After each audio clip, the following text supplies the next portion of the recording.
Hello, hello. Welcome in. Welcome in. I'm Jefferson Alade. I'm the current curatorial and marketing assistant here at Griffin Art Projects, and we're excited for this uh, artist talk today. We'll get started shortly as we just let a few people arrive.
We'll just give it one more minute before starting over here.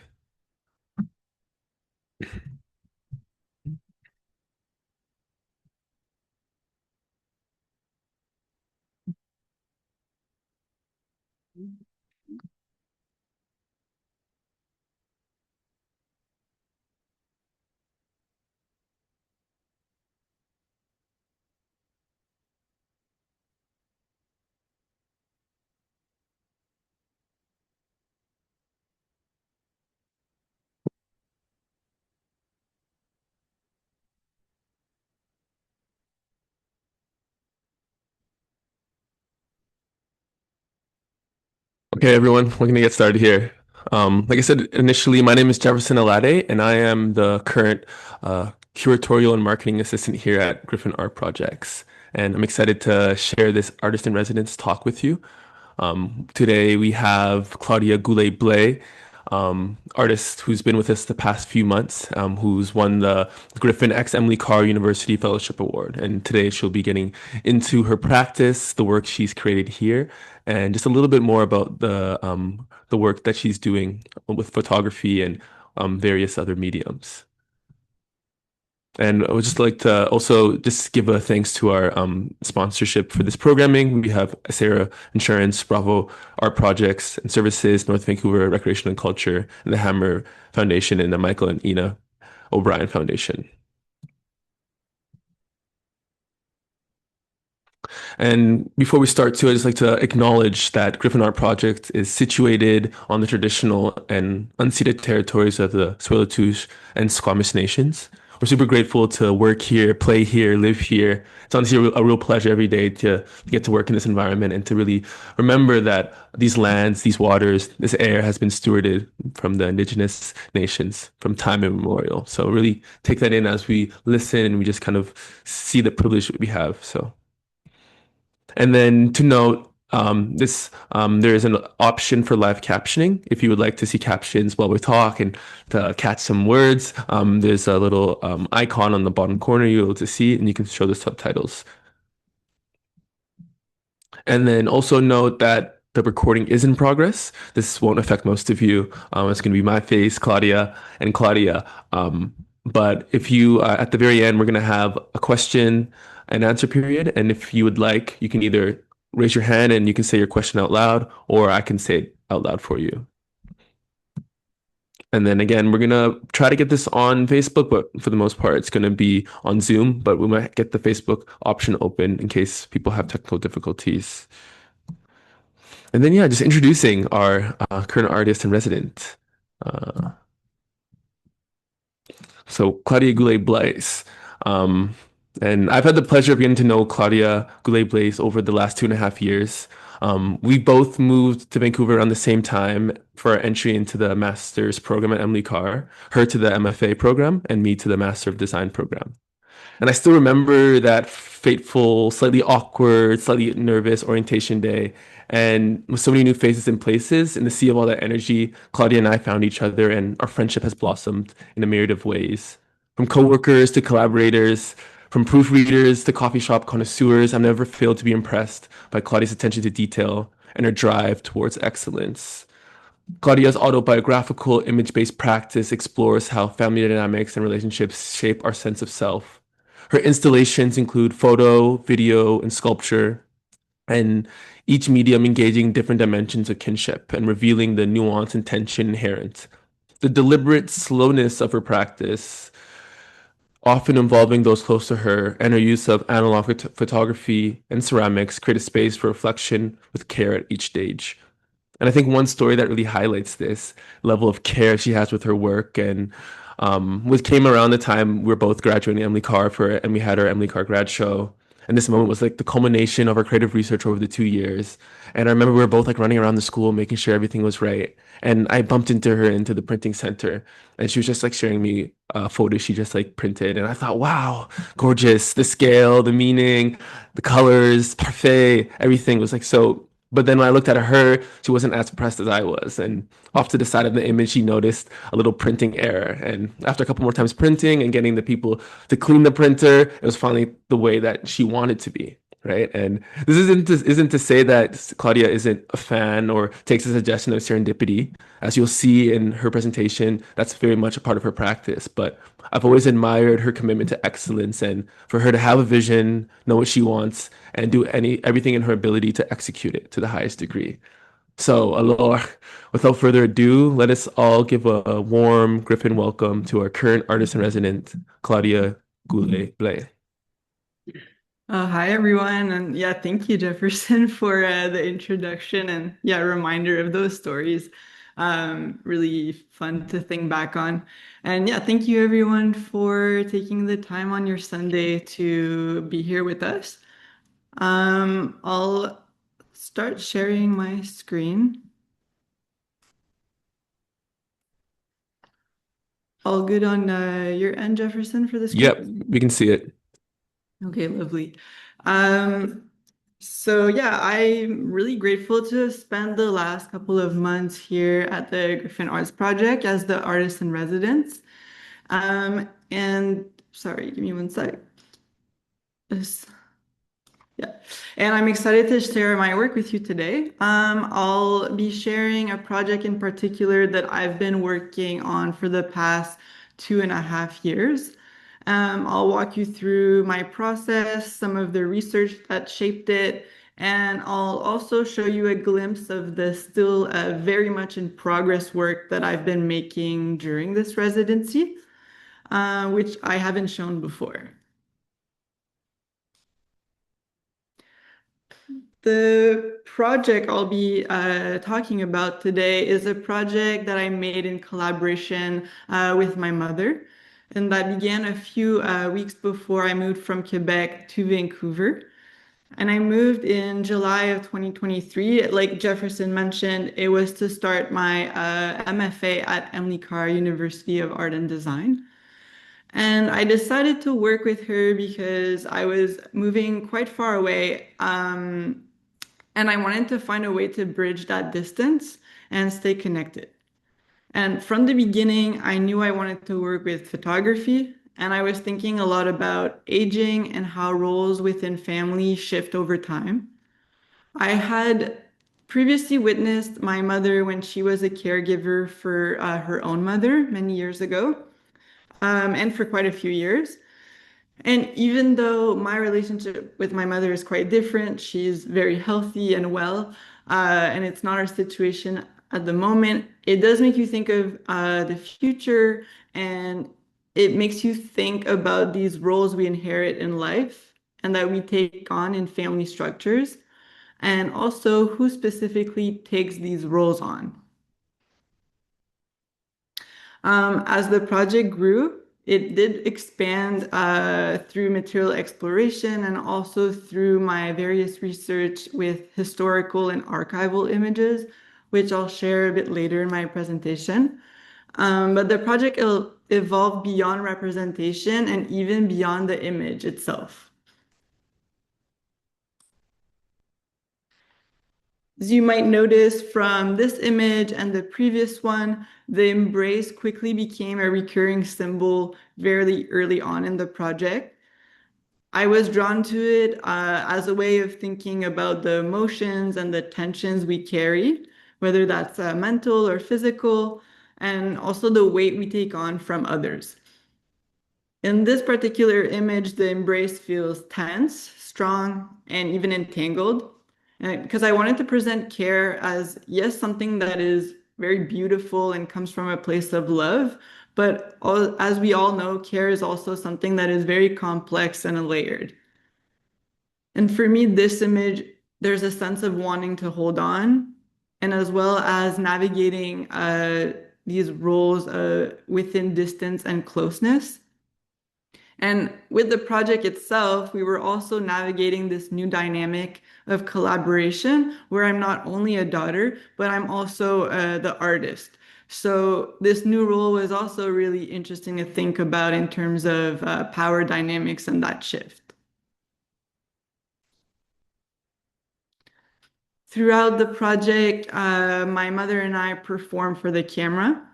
We are stand-ins for larger ideas of motherhood and daughterhood, where the photographs become less about representation, I'd say, and more about the experience of making the image.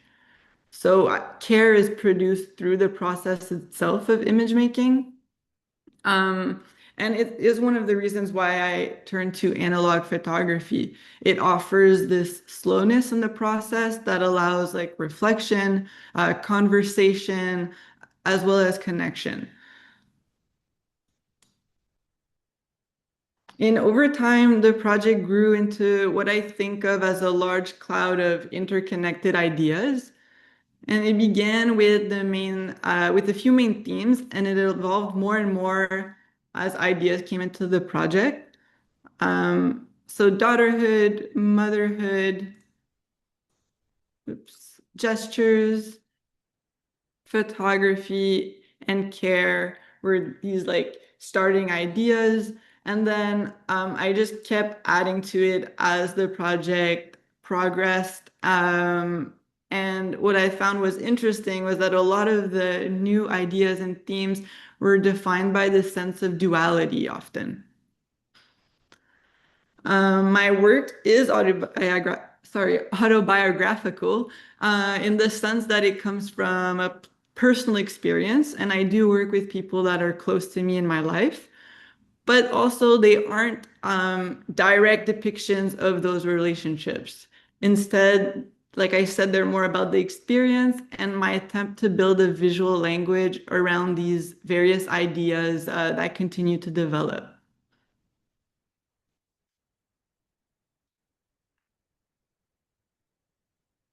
These images take us back to 2019 when I created my first ever project with my family. So I worked with my mother and father, and they had been divorced for over 20 years. So I couldn't even remember a time that we all lived together. And I asked them if we could remake family photographs that had never existed.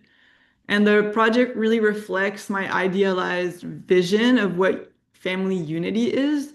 Or anyway, the vision I had at the time of what family unity is. And this was the first project that I made where I found that the experience of it became just as significant, if not more, than the final images itself. And I really kind of developed the way I work now. Like much of my work, it came from a desire to connect and understand. But it also led me to an interest in body language and how people interact with one another. I became interested in how revealing a gesture can be and how both still and moving image can expose those dynamics. I like making images that reveal more the longer you sit with them, and images that capture a moment that seems like any other, but it's also slightly awkward, slightly off. And now going back to my project with my mother, um, I found that when presenting this work in various contexts, I noticed how differently viewers read these gestures depending on their own experiences. With this image in particular, I remember some people saw care and support and love. Others described it as ghostly and uneasy. Some people also saw loss and longing and wanting to hold on. And working with analog photography became this really important role in my practice. As I mentioned, it does create this space for conversation and connection. But funny enough, recently my mother and I have noticed that the images rarely turn out when a photo session doesn't go smoothly. So whether that day the ideas feel a bit forced, the weather isn't on our side, or there is some kind of technical issue, the images never turn out. So when that happens now, we kind of just take a break and we start again on a new day. And the days where we're shooting these images and we're laughing, feeling creative, the images almost always turn out and we're happy with them. And when I think back to this now, I see how that can relate to how photographs function as traces of moments and carriers of memory. So the way we remember a moment is also because it's embedded in the image. And for similar reasons, I began being interested in collecting found photographs, and I've been collecting some from the Vancouver flea market for now over 2 years. And even though these images are of strangers, we do assign meaning to them through our personal experiences. So I became drawn to the photographs of what I interpreted as mothers and children, and paying attention to, again, the gestures and the embraces that mirrored what I was exploring with my mother in my own photographs. And again, I was thinking, what can these gestures reveal about relationships?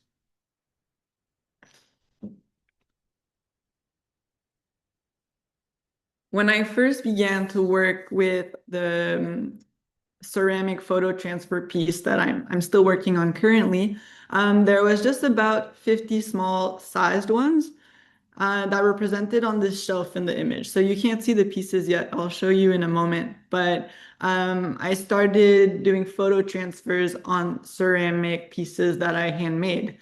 And they were presented in this way that was in direct relation to the images I was making with my mother that are presented on that wall. And it was just the beginning of my exploration of removing the images off the wall and thinking about how viewers walk through space and experience the work.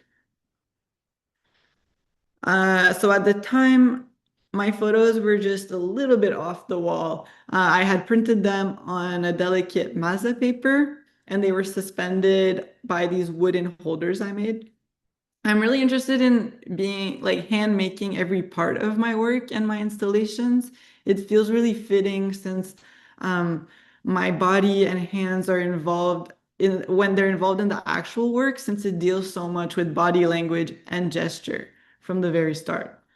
Um, but yeah, like I said, at the very beginning, the image, I was just starting exploring how the image can exist other than just a print on the wall. So it was hung in this manner, and then I had the ceramic pieces on a shelf that I also made out of cherry wood. And these anonymous archival objects brought their own historical context to my project, and they entered in this dialogue with my personal narratives. And it was my first attempt to play with materials and installation methods in a way that contributes to the project rather than just serving as a tool for presenting the work and installing. And I was specifically drawn to cherry wood for its natural ability to change color over time. So it's a quality that really resonated with the themes of evolving roles through aging and time passing. And when I came to deinstall this work, after it had only been up a few weeks, I think 3 weeks about, I was really surprised to find that this transformation already manifested itself on the shelf. So I could already see the subtle traces that from the impact of the light and time on the shelf. And I hope you can see it on screen, but there's this very like subtle trace of where the ceramic pieces were for those 3 weeks. I thought for this to happen, the shelf would have had to be close to like a window and natural light for many years. But even after 3 years, sorry, 3 weeks, and quite far from a window, this already started happening. This is a later iteration of the ceramic piece. So I'm actually still working on it today, so it keeps evolving. But at that moment, this specific installation was called Entre ce qui nous sépare et ce qui nous lie, which translates to between what separates us and what unites us. And for this, I made larger, much larger ceramic pieces, about 10 by 15 inches, and they were presented on a plinth at floor level. So we still have the smaller pieces that I made as well, but there was more of this like, yeah, mix in sizes and presented in a more disorganized way. And I was thinking more of mimicking how photos might be spread out on a table when you're like looking through family photos. Um, and I was also thinking about the viewer's experience and what it means to kind of walk through a space and have to look, yes, on the walls, but also on the floor to experience the work. And the porcelain here is shaped to mimic these old photos that I was collecting. So you see creases, wear and tear. Some of these pieces have like tears. And I chose porcelain specifically for clay because of its connection to the delicate household objects that people often have in their home and they'll like care for it and protect it. It might be stored away and we don't even use them. So by taking these images that I considered discarded because they found their way anonymously into this Vancouver flea market, either from estate sales or someone just wanting to get rid of their photos in their basement. And it's interesting that we don't truly know how they got there. And yeah, if these stories that they hold are like forgotten today. So I wanted to make sure that I was treating them with care, and I was interested in creating this kind of permanent object with them. So the ink now stops fading and the paper can no longer tear.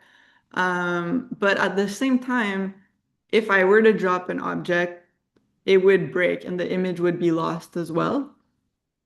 So again, this idea of duality comes up between fragility and strength and permanence and fleetingness. And I felt that it was tied to what I was thinking about in terms of memory and aging and time passing, and to also the relationships depicted in the images themselves. And this aligned with what I was exploring with my mother from the start in our photos. And there's something familiar about these found photos. They often resemble one another. People pose in similar ways. And it even led some viewers of this work to think that they recognize someone in the photos, to later realize that no, it wasn't their family photos, but they're just something really, yeah, similar, or it really triggers memories for people.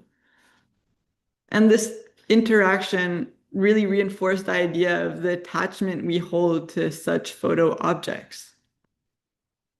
And when thinking of the photo object, Elizabeth Edwards and Janice Hart's book, Photographs, Object Histories, was an important influence when making this.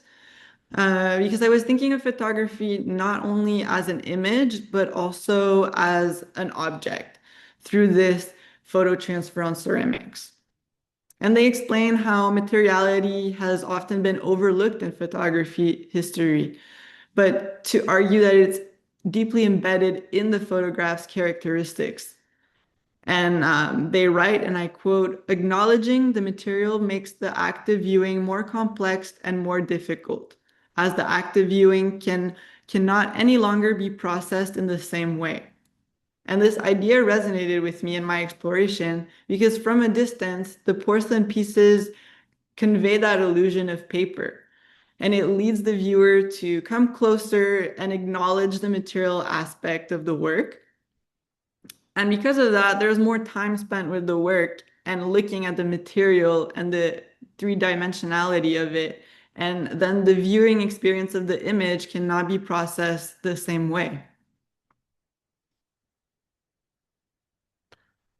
This research into found photography led me to 19th century hidden mother photographs, where mothers were covered by cloth while holding their children still for long exposure times. So at the time, exposure time was quite long. So if someone were to move while the image was being taken, the image would come out blurry. So hence why the mother here is holding the child. But it's very intriguing that the mother is hidden, but also not very well hidden. We can still very much tell that there's a figure in the image. And I found that interesting in relation to the notion of the maternal figure, both visible and out of focus. And I resonated with ways in which women care work has been historically undervalued and overlooked. And there was also just something very eerie and ghostly about these images that intrigued me and spoke to this idea of loss and future loss.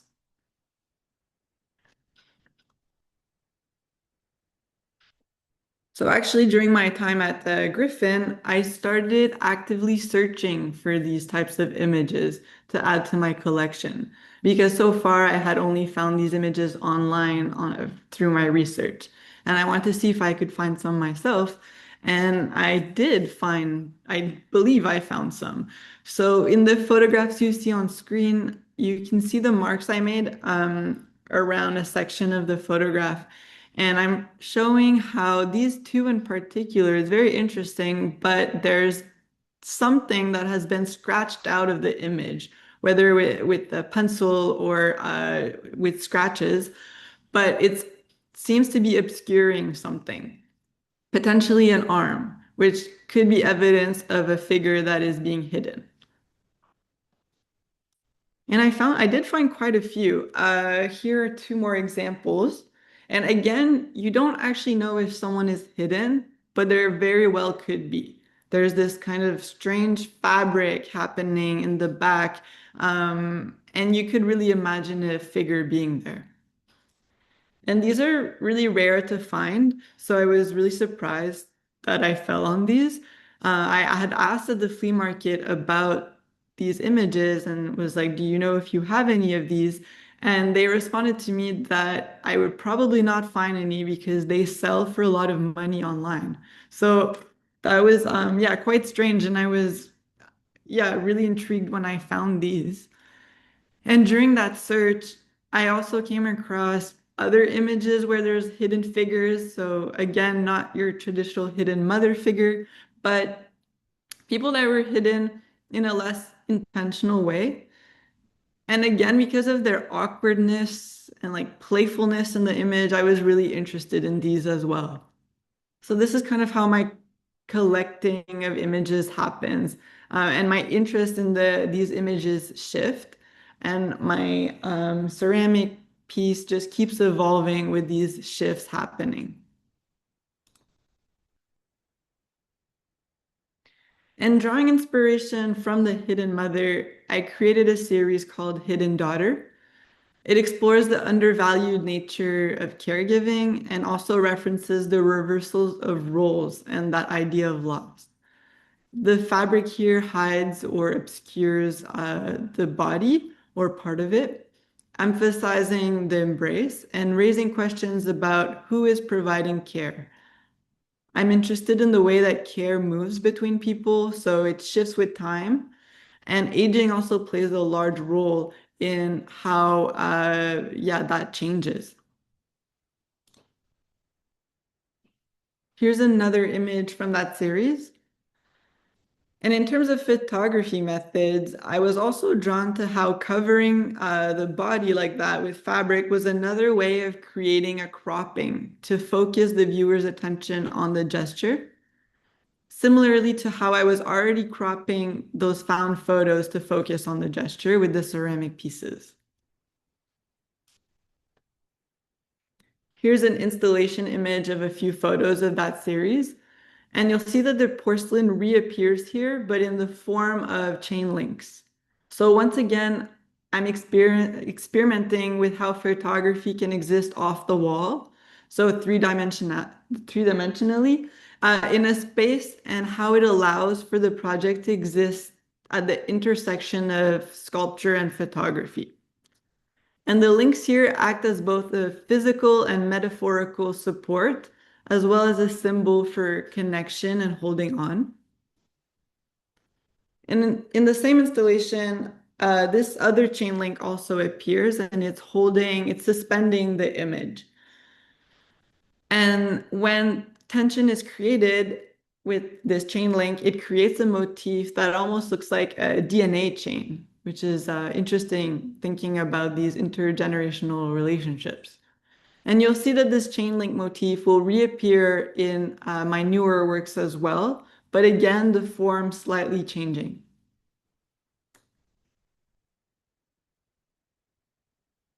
This is where my work was just before the start of my residency at Griffin. And now I'll share a few of my newer explorations and where that has taken me. So again, very in progress work that I haven't shown yet, but I thought it would, yeah, be fun to start sharing my process.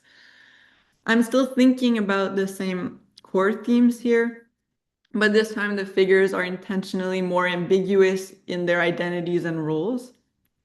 They're obscuring figures and hiding, and that part of it has become even more essential.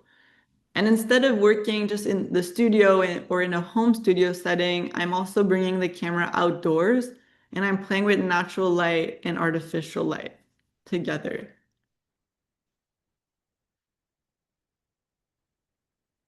Gestures continues to also play an important role, but I'm trying to think of it also more formally. So I'm also considering how lines, shapes, motions create connections between these images and all the depicted gestures in them.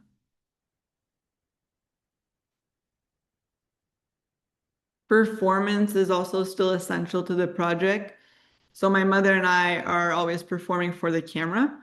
And going forward, I want to keep highlighting the construction of the image even more. So thinking about how equipment, backdrops, or other hints of the behind the scenes can be presented either in the image itself or even in the installation. I really want to make that performativity aspect in the project more visible. I'm also exploring repeated gestures and creating a kind of typology with these. So for example, here, I asked my mother if she could hold a spoon or support it in various ways. So we were playing with that, and I was inspired by Annie B. Parsons' book, A Choreography of Everyday Life, thinking about how movement and interaction unfolds in daily life. And she uses this example of writing a letter as a time-based hand dance. And I thought that was really beautiful and really fitting for my exploration of gesture. I was also inspired by Susan Sontag's book on women, where she writes, white male hands are usually photographed as active and controlling. Female hands are invariably represented as decorative and caressing. So this kind of started my exploration of how female hands can be depicted in various ways in photography. It also connected to the theme of aging and the double standards surrounding how women's aging is perceived or discussed in society or even avoided, which is another important topic in Susan Sontag's writing. And I grew up with the idea that a woman's age is something to conceal. And while that seems harmless, it also reveals a lot about how aging women are perceived in society. And of course, with this project dealing so much with intergenerational relationships, aging is quite central. So this is kind of a new direction that I'm like thinking about at the moment.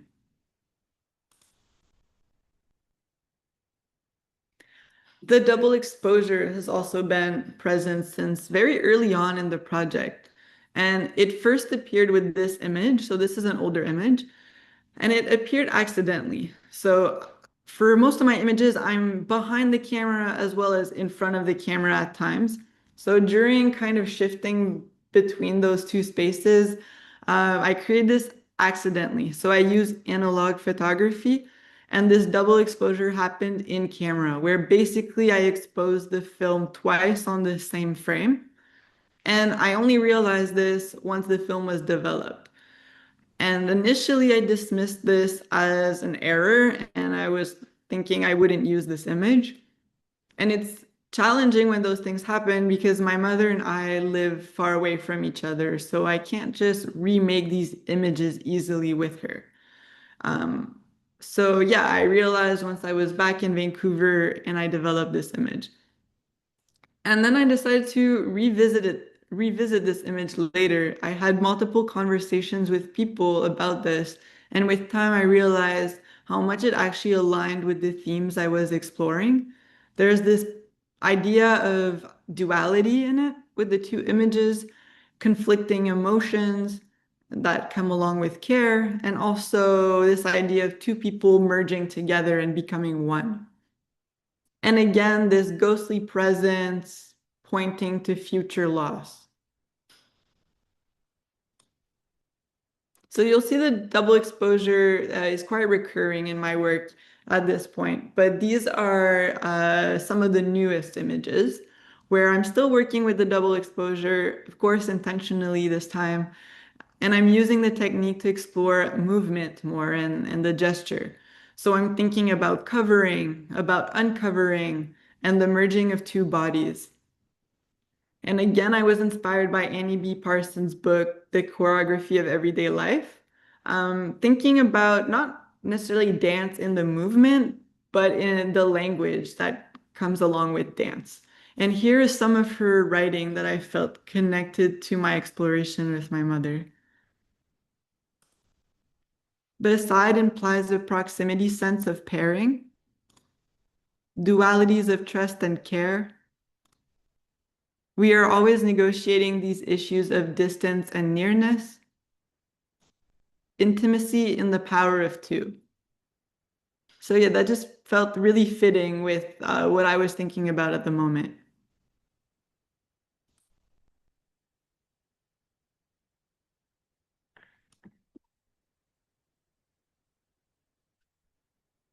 I've also been continuing my material exploration with porcelain.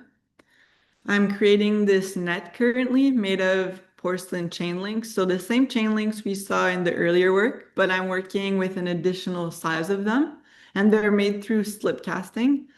And I'm thinking about support structures here and how the form relates to the themes in the photographs.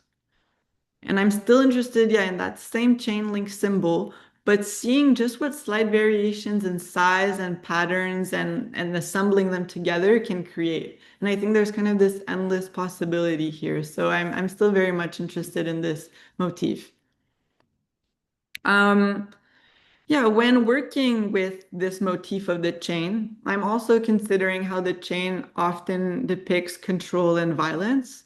So in my iterations of it, I'm depicting it in a much more delicate way, almost in a jewelry-like way, more than a chain, I would say. There's still that idea of control in my work or lack of control in the way that you can't control aging and the progression of life. You can't hold on to how things were or people that aren't here anymore.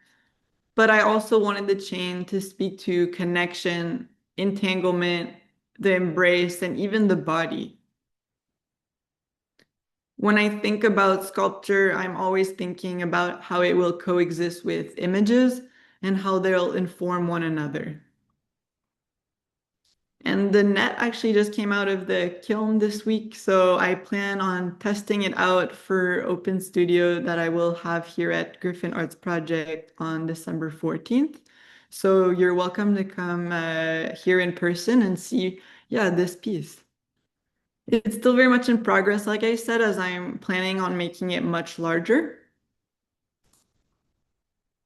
During that open studio, I will also be sharing other material explorations. So these kinds of explorations have been increasingly important in my practice, and I did focus a lot of my time in the residency thinking about this.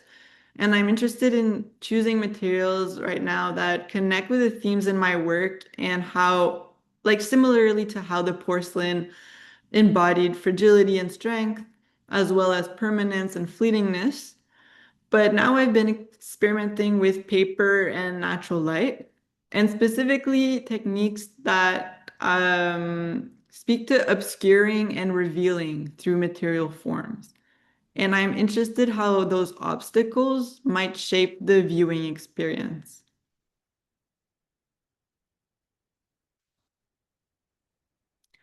To conclude the talk, I wanted to share a little bit about Griffin's youth mentorship program. So at the moment, I'm currently meeting with high school students from Carson High School in North Vancouver, and together we're creating a photo ceramic project based on their own family photographs. So I've asked them to bring in family photos. I realized that, yeah, their family photos are actually digital and not paper. So they've been printing their family photos, and from that, we've been cutting them and collaging them.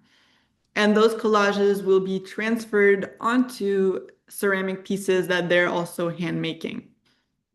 And these ceramic pieces will have a tile-like quality to them. And we're planning on installing it in a way where all these tiles, if you will come together in a collaborative uh, piece. And as someone who's interested in art education, it's been, yeah, a really fun experience. The students are super creative and honestly really curious just about process and materials, and they're very focused. And the final project will be installed here at Griffin Art Projects in January. So yeah, we'll keep you posted, and it'd be great if you come and see it in person. And yeah, that's all for my presentation, or for my slides at the very least. I'm happy to continue the conversation and take questions. But yeah, thank you again. Ooh, round of applause. Virtually thanking you for that presentation, Claudia. That was super amazing to see your practice. And again, I've been so grateful to be in the front row seat of it, but to kind of see now you lay it out and kind of dip between your previous work into your new work and kind of seeing that lineage and the chronology and the references that you're also pulling. So that's really amazing to see. And yeah, also really cool how you're bringing now your practice to these like younger artists and like these up and coming artists, and it must be also like a different perspective to show your practice. So, yeah, we're gonna get now into a little conversation. I have a few questions for you, Claudia. But in the meantime, we're gonna also open up for like an open Q&A. So, like, if you want to start thinking about questions you have, and you can like use the Q&A function to input those into the chat.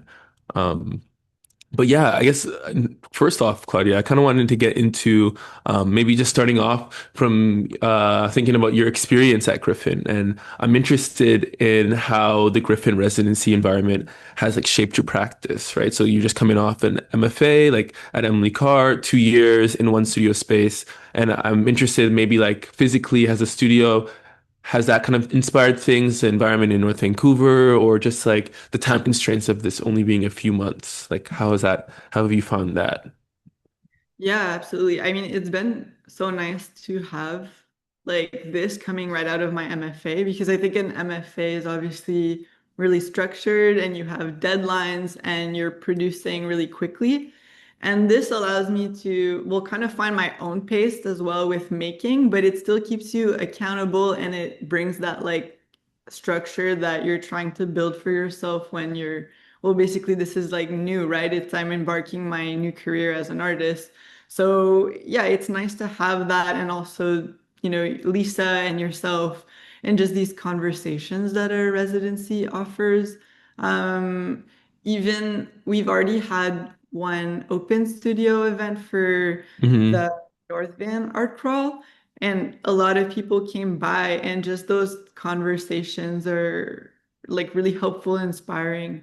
And Sure. actually, one of my conversations led me to this other space in North Vancouver specifically, where Hmm. I collected more of the photos and Mm. where I found some of these hidden mother Oh, photos. nice. So yeah, that just came up from like conversation. Yeah. Yeah, and oh, of course, it's just also nice to have this really large Yeah. space, natural light, and I get Hmm. to put the work up actually on the wall, Hmm. Hmm. to exist in this space. Yeah, so that's been really helpful. Yeah, that's amazing. And to see again, like those kind of like portals and those through lines of people seeing your work here, and then now you're in a new context and you find another store where you can kind of find these images and that kind of sense almost of kind of travel and how like your journey has kind of really moved around to these different places. And I guess that kind of leads me into this next thought I have is about like the role that travel plays in the influence and creation of your images. So I know you mentioned that a lot of your photos with your mom, for example, or when you travel back to Quebec, and I know those some of those recent images were taken to a trip made to France, and I'm just wondering, is there like something about travel in a way that maybe it makes you prepare for an image? I know analog as well is a very like mediated process, but yeah, was there like a moment during these trips that really sparked your inspiration, or is there something about travel that really kind of factors into the work?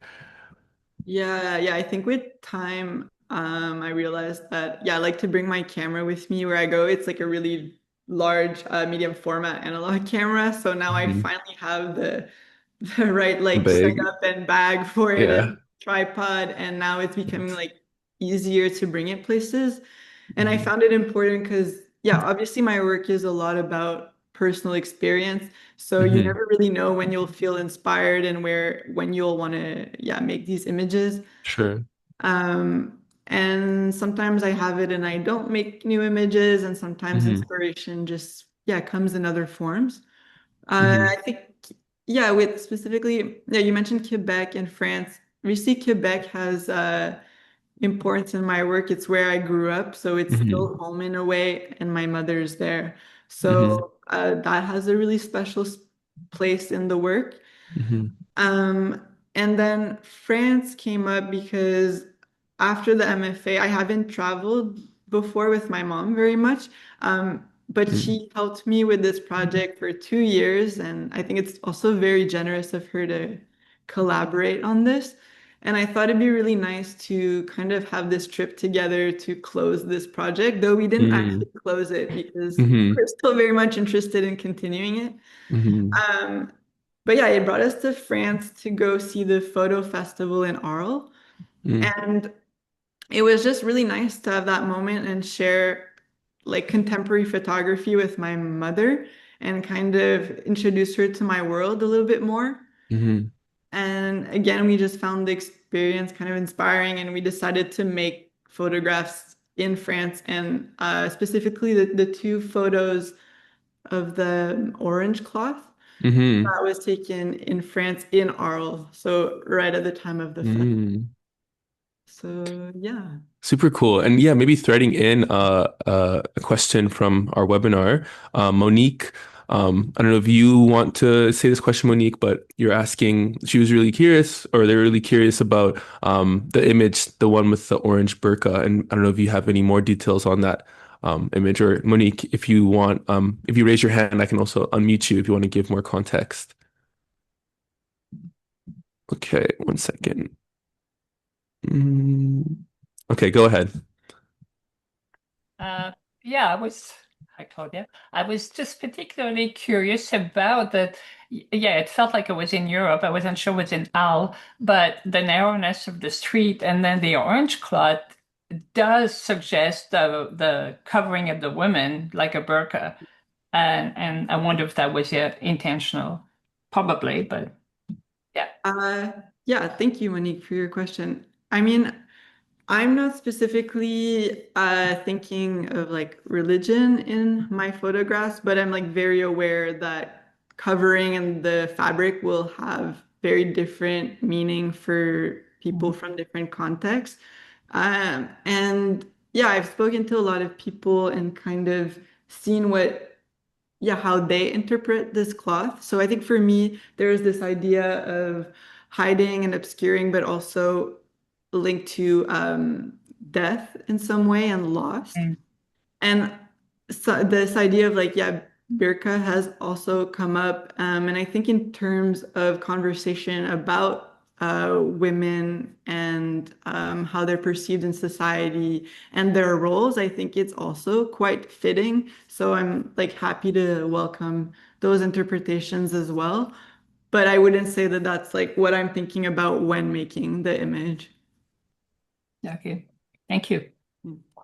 Thank you, Monique, for your question. And that also kind of gives me some like different trains of thoughts and thinking, I guess maybe specifically about the fabric and the choice of textile and color.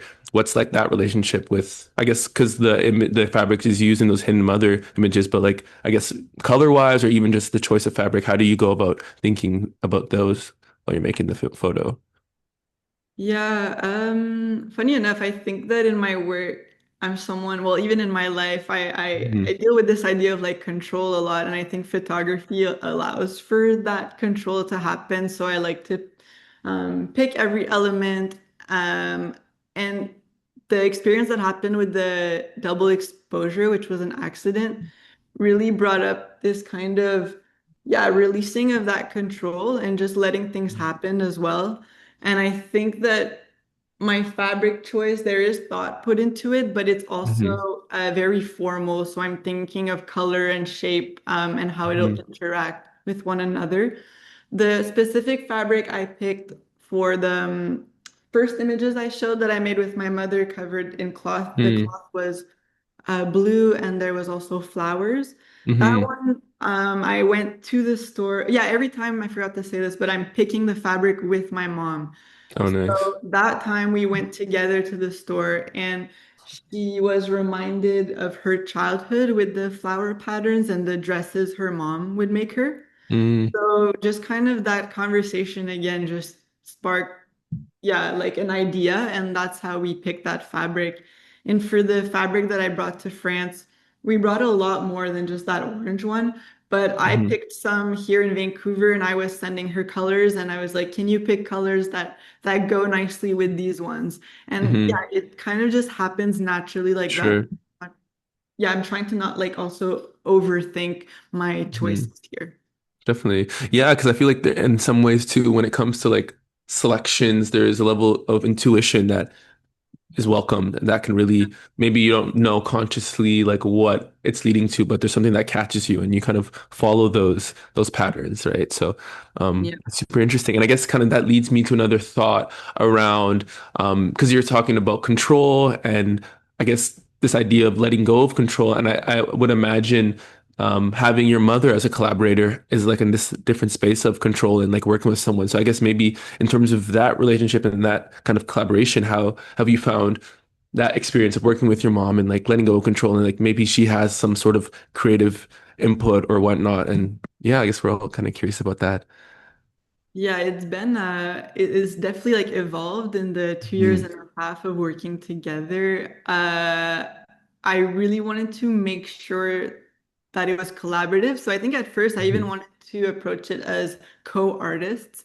Mhm. But as the project progressed, I was like, that doesn't feel quite right because I'm still the one in art school making the work, Mhm. presenting it. I'm the like artist, if you will. So Mhm.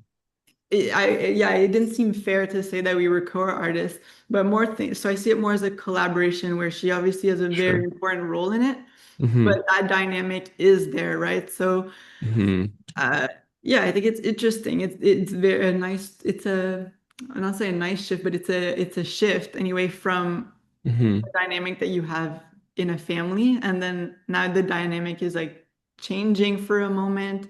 So Hmm. it just makes you think about that more. And I Sure. look at other artists that work with their parents. So for example, like Sophie Calle has been a really big Mm. influence for this project and how she worked with her mother. And it just makes you think of, yeah, what do I want this collaboration to look like with my mom? And the more we work on the project, the more my mother has ideas and Hmm. really takes this kind of important role in also the creation of the image. Hmm. So it's been really nice. Yeah, that's super amazing. And it's always really, I find very cute and endearing every time I see your mom at one of your shows and then people see her in the image and her there. And yeah, it's super, it must be a lot of warm and good feelings from there. Um, and yeah, kind of jumping into our chat again, we have a question. If you would like me to read it, I can. If not, Lisa, if you would like to read it.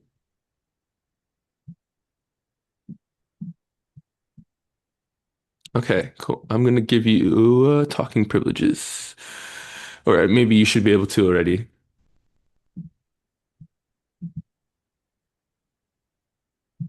Claudia, can you hear me now?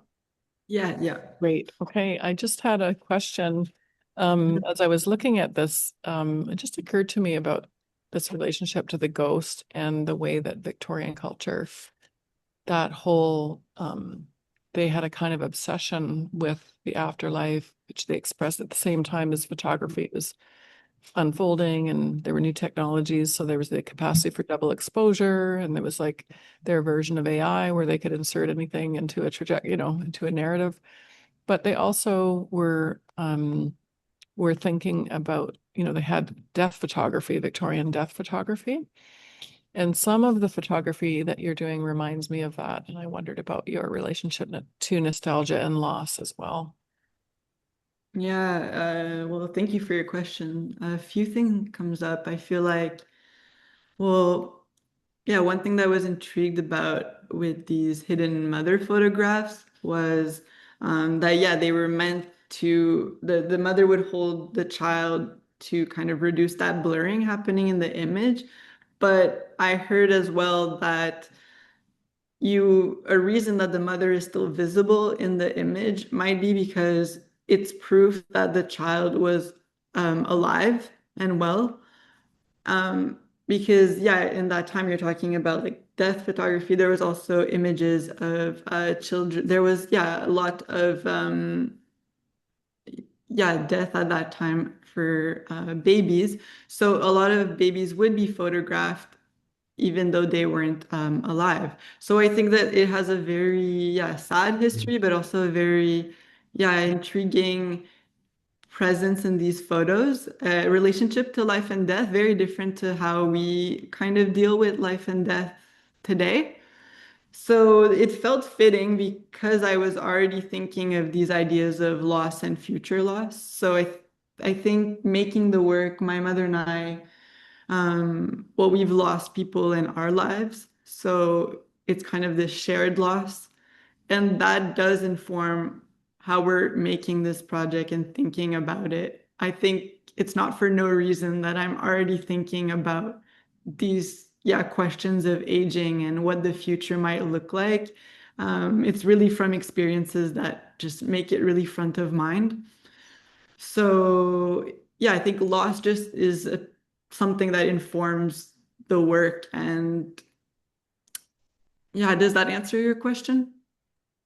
Yeah, for sure. And it also makes me think about how, what was the impulse, the original impulse of that photography tradition? Like, why did the mother have to be disappeared and ghosted, and what that means about maternal labor, that she needed to be disappeared um, out of that image. We do have images of the full family, but I think, oh, that it's just interesting that there was such an impulse to erase and to go to all these Mhm. lengths to erase the mother out of the picture when she could just be pictured holding her child.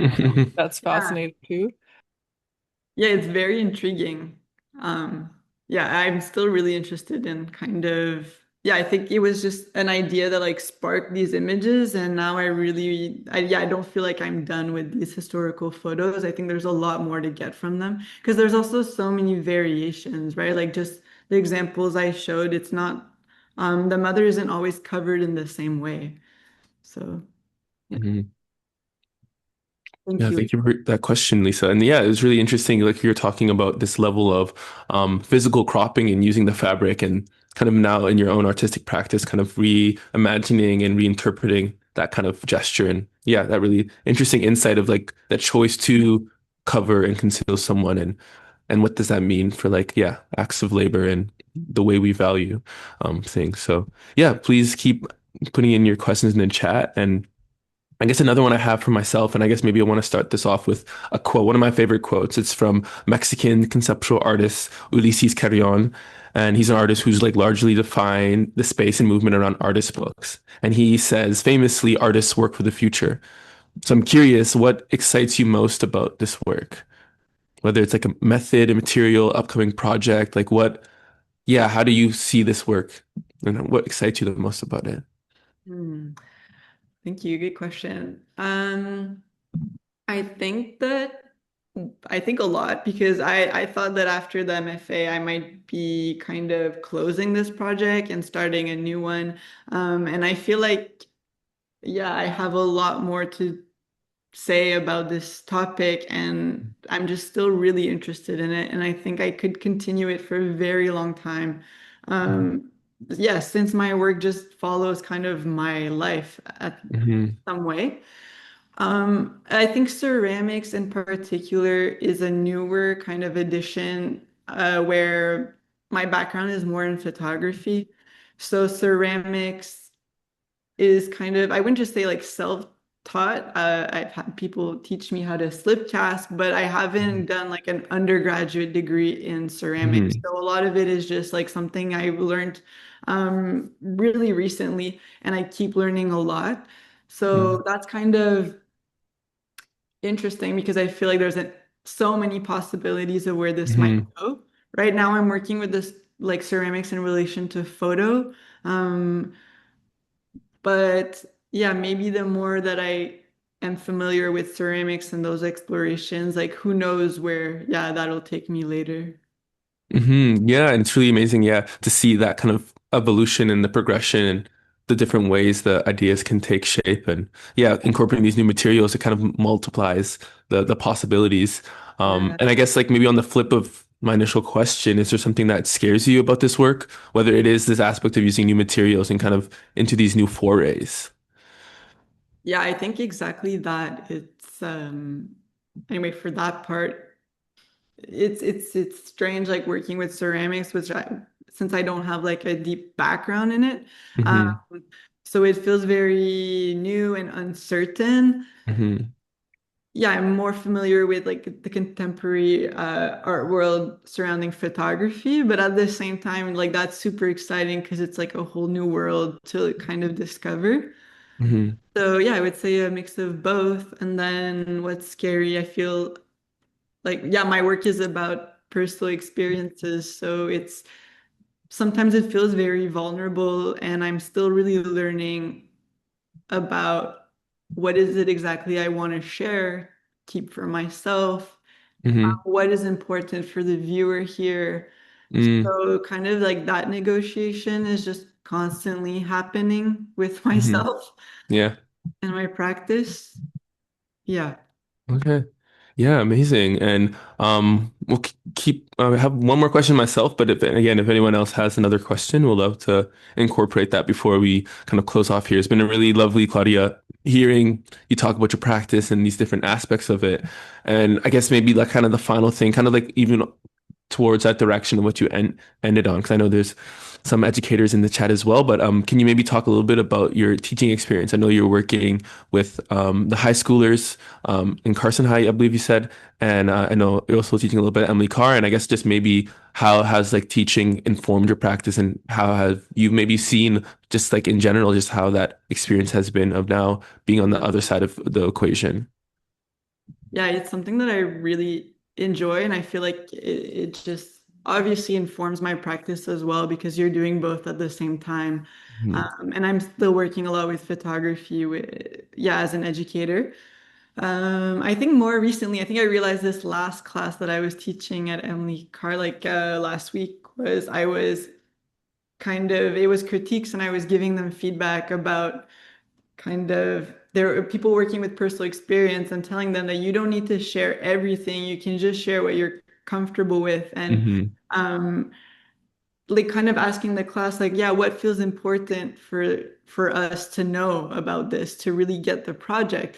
And I think that, yeah, I'm kind of turning back that question to myself right Mhm. now. So it kind of goes with what I was just saying with your previous question, but that's something that, like, yeah, while I was saying it, I was like, oh wait, I need to know this more as well.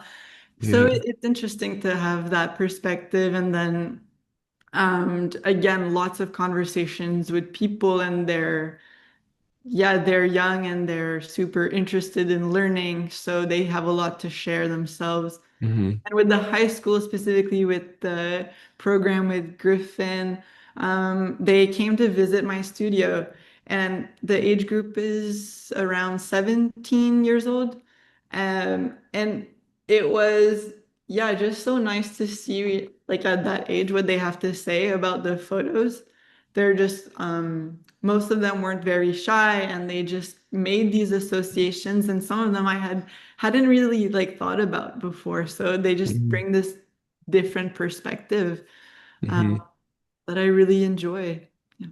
Yeah, that's so amazing because I have similar like experiences where like it's almost like this like, reflection and reflexivity that comes from when you're saying and you're in that position of now sharing the information. You also one are more aware of what you're doing, but then again, like the things that you get from these conversations, something you can maybe never have thought about on your own right. So yeah, thank you so much for sharing. And again, we'll give another second if anyone else has a question or any kind of comment they would like to make about today's and Claudia's presentation. Okay. If not, I'll just want to, again, Claudia, thank you so much for participating today and kind of opening us up to your practice. And I wanted to just plug a couple, our last two events actually of this season.